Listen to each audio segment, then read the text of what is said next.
Sumatrani, mazhab Syafi'i, Syekh Nuruddin Ar-Raniri, mazhab Syafi'i, Syekh Abdul Rahim As-Singkili, mazhab Syafi'i, ulama-ulama dari Aceh bermazhab Syafi'i, Syekh Mudawali, mazhab Syafi'i, dilanjutkan anak beliau, Syekh Waifuddin Wali, Profesor Dr. Syekh Waifuddin, mazhab Syafi'i. Ini negeri bermazhab Syafi'i, maka jangan bawa mazhab-mazhab lain yang merusak persatuan umat. Betul? Banyak lagi yang perlu kita lakukan. Membangun panti jompo, membangun sekolah yatim. Yang paling penting, memasukkan pelajaran-pelajaran agama ke sekolah umum. SMP, SMA, SD, belajar agama 1 pekan hanya 2 jam. Padahal dulu di dayah belajar agama. Fikih, qawaidul fikih, usul fikih, fikih muqaran, hadis, ulumul hadis, mustalah hadis,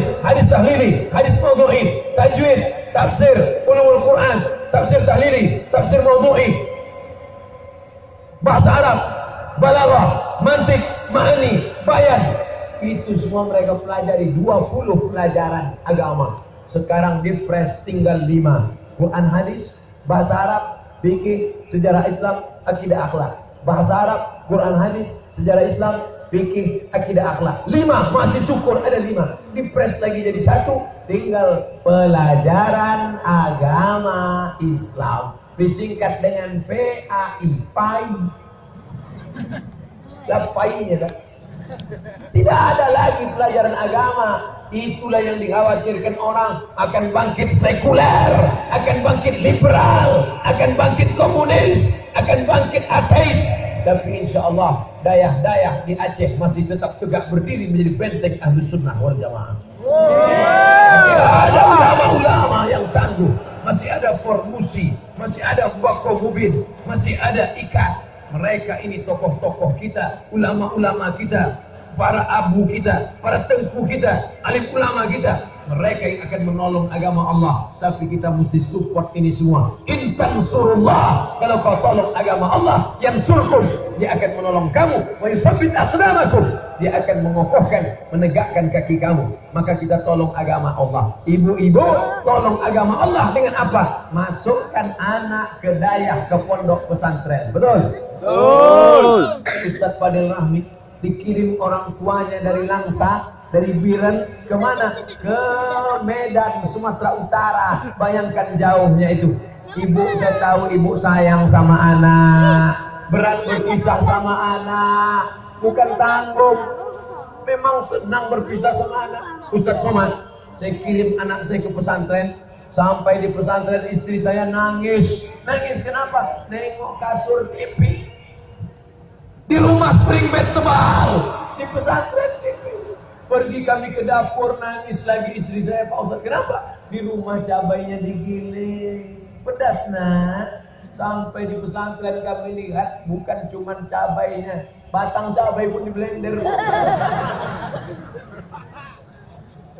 Tapi ingat, lebih baik kalian menangis sekarang daripada menangis 20 tahun lagi karena anak pecandu narkoba. Lebih baik menangis sekarang daripada menangis 20 tahun lagi karena anak pezina. Lebih baik menangis sekarang daripada menangis 20 tahun lagi karena anak ikut aliran sesat. Kami kuliah jauh, ustaz-ustaz kita ini, ada yang kuliah di Tunisia, ada yang kuliah di Aljazair, ada yang kuliah di Maroko, ada yang kuliah di Mesir. Menangis bengkak mata, air mata menetes orang tua melepas anak demi sekolah. Ini baru anak pergi sebentar pun nangis. Ibu nangis kenapa? Rindu Pak Ustaz. Anaknya ke sekolah ada.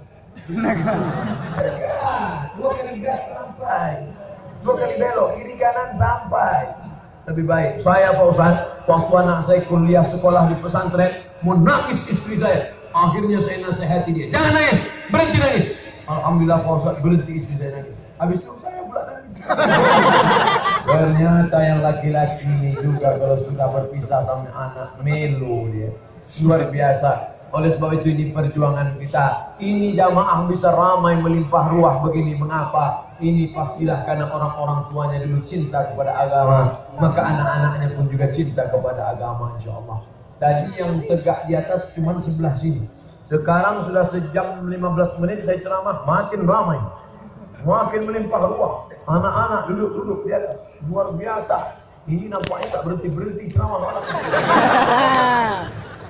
Bapak Ibu yang dimuliakan Allah Subhanahu wa taala.